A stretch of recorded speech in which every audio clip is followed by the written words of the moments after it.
এদিকে সারা দেশেও উৎসবমুখর পরিবেশে শেষ দিনে ত্রয়োদশ সংসদ নির্বাচনের মনোনয়নপত্র সংগ্রহ জমা দিয়েছেন প্রার্থীরা। ফেনী 1 আসন থেকে বিএনপি চেয়ারপারসন বেগম খালেদা জিয়া ও বগুড়া 6 আসনে বিএনপির ভারপ্রাপ্ত চেয়ারম্যান তারেক রহমানের পক্ষে মনোনয়নপত্র জমা দেন নেতাকর্মীরা।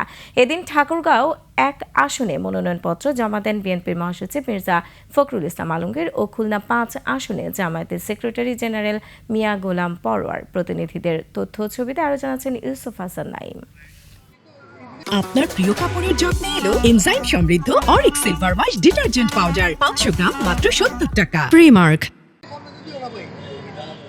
সংসদ নির্বাচনকে কেন্দ্র করে কনকনে শীতেও সরগরম দেশের রাজনীতির মাঠ ময়দান। ফেনী 1 আসন থেকে মনোনয়নপত্র জমা দিয়েছেন বিএনপির চেয়ারপারসন বেগম খালেদা জিয়া। সোমবার দুপুরে জেলা প্রশাসক ও রিটার্নিং কর্মকর্তার কাছে তার পক্ষে দলীয় নেতাকর্মীরা মনোনয়নপত্র জমা দেন। এছাড়া ফেনী 2 আসনে মনোনয়নপত্র জমা দেন দলের চেয়ারপারসনের উপদেষ্টা অধ্যাপক জয়নুল আবেদিন ও ফেনী 3 আসনে বিএনপির ভাইস চেয়ারম্যান আব্দুল আউয়াল মিন্টু। দীর্ঘ প্রতীক্ষার অবসান ঘটিয়ে সোমবার বেলা 2:30টার দিকে বগুড়া 6 আসনে বিএনপির ভারপ্রাপ্ত চেয়ারম্যান তারেক রহমানের পক্ষে মনোনয়নপত্র জমা দেওয়া হয়। জেলা প্রশাসক ও রিটার্নিং কর্মকর্তার কাছে এই মনোনয়নপত্র দাখিল করেন বিএনপির নেতারা।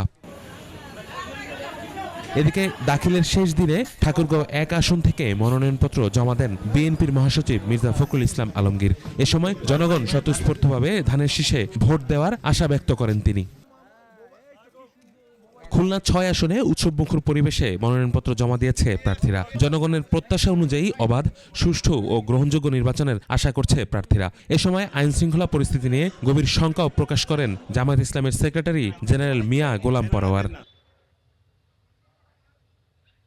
চট্টগ্রামে উৎসবমুখর পরিবেশে চলে মনোনয়নপত্র জমা দেওয়ার আনুষ্ঠানিকতা। শেষ দিন সকাল থেকে রিটার্নিং কর্মকর্তার কার্যালয়ের সামনে দেখা যায় বিভিন্ন দলের নেতাকর্মী ও স্বতন্ত্র প্রার্থীদের। দুপুরে চট্টগ্রাম 11 আসনে বিএনপি মনোনীত প্রার্থী আমির খসরু মাহমুদ চৌধুরী, চট্টগ্রাম 10 ও চট্টগ্রাম 9-এ বিএনপি প্রার্থী সাইদ আল নোমান, আবু সুফিয়ান সহ বিভিন্ন দলের প্রার্থীরা তাদের মনোনয়নপত্র জমা দেন।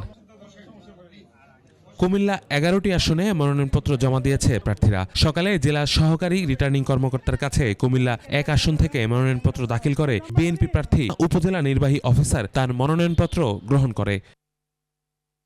এছাড়া গাজীপুর, পঞ্চগড়, রাজশাহী, রাজবাড়ী, পাবনা সহ দেশের বিভিন্ন জেলায় মনোনয়নপত্র দাখিল করেন রাজনৈতিক দলের নেতারা। ইউসুফ হাসান নাইম, 21 টেলিভিশন।